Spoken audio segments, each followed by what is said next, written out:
सुप्रभात बच्चों, हिंदी कक्षा में आपका बहुत बहुत स्वागत है। बच्चों, आज हम विदेशी कहानी होशियार पढ़ेंगे। इस कहानी में हमें ये देखने को मिला है कि आजकल के जीवन में जो अफवाहें उड़ती हैं, जो लोग कभी भी कुछ भी घट सकता है, कुछ भी परिस्थितियां हो सकती हैं, हम कहीं जा रहे हैं और कोई भी परिस्थितियां हमारे सामने आ सकती हैं, तो ऐसी परिस्थितियों में हमें सजग रहना है, अफवाहों से सावधान रहना है। और अगर कोई घर से बाहर निकलकर कोई विपरीत परिस्थिति आती है तो हम उसमें सजग रहें। साथ में हम ये सोचें कि इस परिस्थिति से बाहर कैसे निकलना है। अक्सर लोग चिंताओं में व्यस्त रहते हैं, कहीं जा रहे हैं, कुछ उनके साथ घट गया, कहीं कुछ भी हो जाता है, जीवन का कोई भरोसा नहीं। और ऐसा ही कुछ इस कहानी में हमें बताया गया है।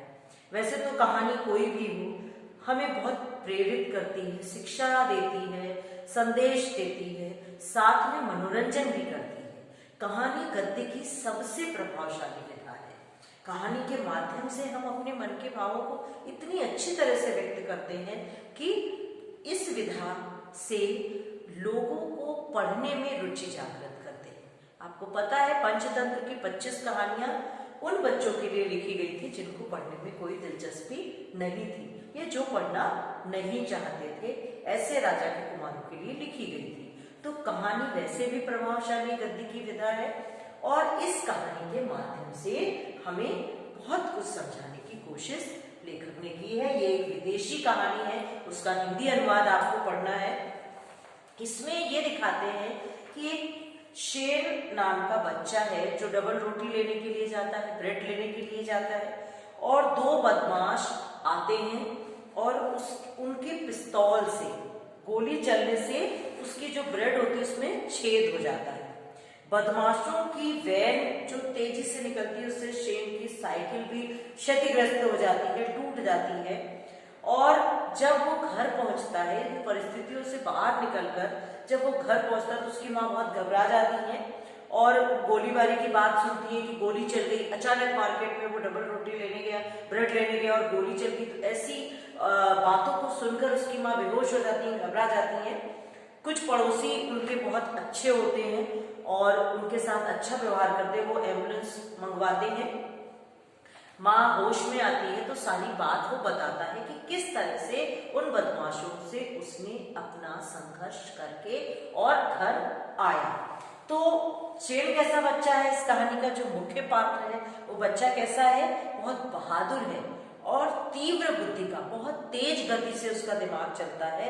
और विपरीत परिस्थितियों में, देखिए कभी परिस्थितियां विपरीत होती हैं, अगर हम घबरा जाए, हमारे हाथ पैर फूल जाए और हम सोचे अब क्या होगा अब क्या होगा, तो हमारे साथ जरूर कुछ बुरा होता है।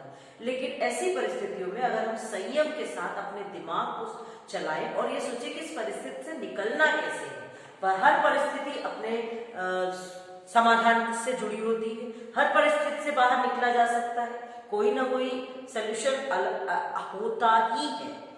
तो जिम्मेदार और कर्तव्यपरायण बच्चा है वो, विपरीत परिस्थितियों में संयत रहने वाला है शेन। और उसकी माँ कैसी है, बहुत जल्दी घबराने वाली संतान। इस कहानी में एक माँ की संतान के प्रति चिंता और फिक्र व्यक्त की गई है कि किस तरह से वो घबरा जाती हैं और ईश्वर में बहुत आस्था रखती हैं।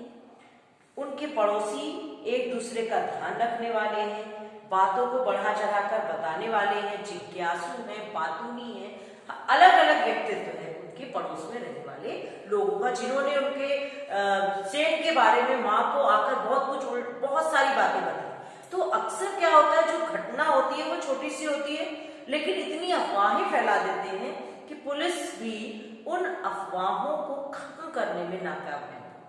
और जो बदमाश होते हैं, जो आते हैं, हमलावर होते हैं, वो गायब हो जाते हैं, वो निकल जाते हैं, क्योंकि इतना वहां पे फैलारा होता है। उस फैलारे को समेटने के चक्कर में जो सच में अपराधी है, उस अपराधी को पकड़ना मुश्किल हो जाता है। तो इस कहानी में आपने देखा कि किस तरह से एक बच्चा अपने बुद्धि कौशल से विपरीत परिस्थितियों से बाहर निकलता है। एक इस कहानी का शब्द बहुत प्रभावशाली लगा, बरसात। इसका मतलब देखिए क्या है, बरसात से बचने के लिए घर के आगे बनाया गया छायादार स्थान। बरसाती ऐसी लगा दी जाती है ताकि बारिश में घर के आगे वहां पर एक छायादार स्थान बना दिया जाता है ताकि बारिश के पानी से बचाव कर सके। तो इस कहानी के माध्यम से आपने देखा होशियार, इसका शीर्षक होशियार है। होशियार का क्या मतलब होता है, बुद्धिमान, चतुर, जो अपनी चतुराई से विपरीत परिस्थितियों में समझदार, चौकन्ना रहने वाला व्यक्तित्व, जो अपनी हर समस्या को एक विपरीत स्थितियों में भी सुलझाने की क्षमता रखता हो।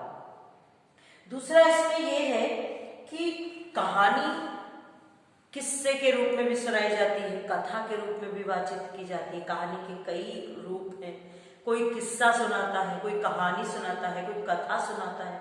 तो इसके इन पर्यायवाची शब्दों पर भी विशेष ध्यान दीजिएगा। इसके साथ साथ आपने इसमें देखा कुछ मुहावरों का प्रयोग हुआ है, जैसे हाथ पैर कांपना, डर जाना, और हवा से बातें करना, तेज दौड़ना, आंखों से ओझल हो जाना, बिल्कुल गायब हो जाना, भाग जाना, और राई का पहाड़ बनाना, बात का बतंगड़ बनाना। तो आपने इस कहानी में कुछ ऐसे मुहावरों को देखा जिनका वाक्य प्रयोग आप अपनी कॉपी में लिखेंगे। धन्यवाद।